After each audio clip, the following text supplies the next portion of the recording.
هذا الشيلة من كلمات الشاعر أبو العز عز الدين الفلاحي، ويليها الجواب من الشاعرة هلا محمد أداء عبدها السيلها الحجاجي.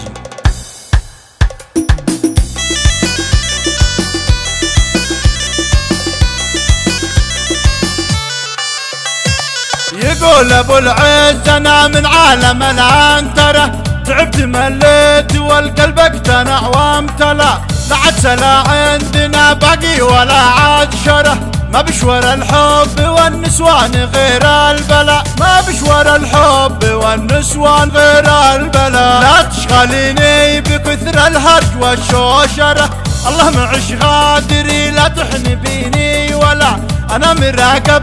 على الناظور والكاميرا، من الوزارة وانا معلن لها بالولا، من الوزارة وانا معلن لها بالولا، انا مراقب على الناظور والكاميرا، من الوزارة وانا معلن لها بالولا، لو تسمع امي بهذا القول ولا المرة، ما عاد يخلوني يدخل بيتنا لا صلاة، ما عاد يخلوني يدخل بيتنا لا صلاة. وهذا جواب الشاعرة هلا محمد.